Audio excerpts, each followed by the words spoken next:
With a very simple lean-to setup like this, it protects us from the elements. If we know anything about shelters, we know that we have to focus on the three mechanisms of heat loss: radiation, conduction, and convection. The biggest problem when we put a shelter up is that we need something to insulate us from the ground, so we need to battle conduction, because sleeping on the cold, wet ground sucks the heat right out of us, makes us cold, and doesn't give us a good night's sleep. So how do we combat that? Well, we can build a debris bed. I talked about debris beds in other videos. We can collect pine boughs.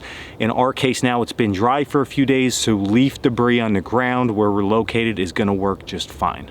One issue that we face when building debris beds, though, is after laying on them for some time, it might even be as short as a half a night, the debris starts to spread out and push all over the ground. Ideally, we want 4 to 6 inches compressed. So as we roll around and that debris pushes away, we're losing that thickness that we actually need to battle conduction, and we're gonna begin to get cold again. The easiest way to combat this is to build a simple frame and then pile your leaves or debris inside that. One tip when building a frame for your debris bed is to build the frame, fill the debris bed, then construct your shelter. So we're gonna take the shelter down, build the frame, fill it, and then put our shelter back up around it. The construction process of this frame is very, very simple. Now, I went ahead and actually cut down green wood. In a scenario where you don't know when you're gonna eat again and your calories are low, you wanna just find wood that's in the area. You don't wanna have to go through all this, because you wanna make this just quick, simple, and easy for yourself. So drag some material around and make your frame. The frame material doesn't have to be huge logs. The logs have to be around 4 inches in diameter, and that's gonna give a good base. When you think about a pile of leaves, think about a mountain. So you think of that peak of a mountain. When you put pressure on top of that, the bottom is gonna push out. It's not going to overflow from the top. It's the same concept with our leaves. As we pile our leaves on, when we lay on them, the bottom's pushing out. So just 4 inches is just enough to hold that in place and keep that thickness in your debris bed.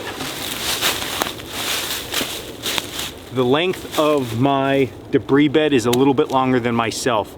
That's important. You don't want it to be shorter that your feet and head are hanging off. You want it to be a little bit longer than you are and just a little bit wider. You don't want to have to do any more work than you have to.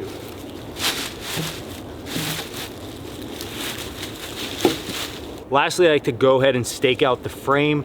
It's important to stake out the frame because we don't want these rolling away in the middle of the night. So the more stakes you could put in, the better. You want this good and solid into the ground. Our frame's now in the ground, solid. It's not gonna go anywhere with all our pegs in. Now the tedious part comes in of just filling this in with debris.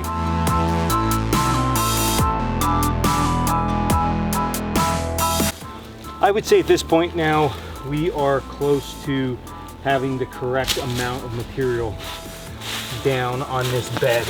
So I can lay on this, move this stuff around, fix it the best I need to so it's comfortable, and then lay on this. One thing you need to remember with any type of debris bed like this is that it's gonna require maintenance.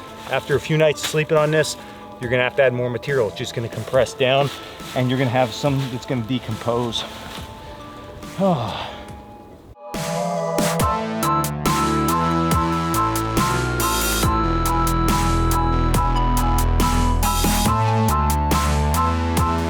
When I lay down in here, I could feel that I have good ample thickness between myself and the ground. So once this warms up from my body, it's gonna keep me warm all night. I could get my fire out front. I could stack my firewood here and just feed my fire. I have a little bit of room behind me yet for gear. So it just works out really well. This setup is gonna definitely keep you warm, and at the end of the day, it's great to get a good night's sleep because then you're prepped and ready to go for the next day. As always, check us out at coalcrackerbushcraft.com. Hit the like button, smash the subscribe button if you already haven't, and until next video, stay in the woods.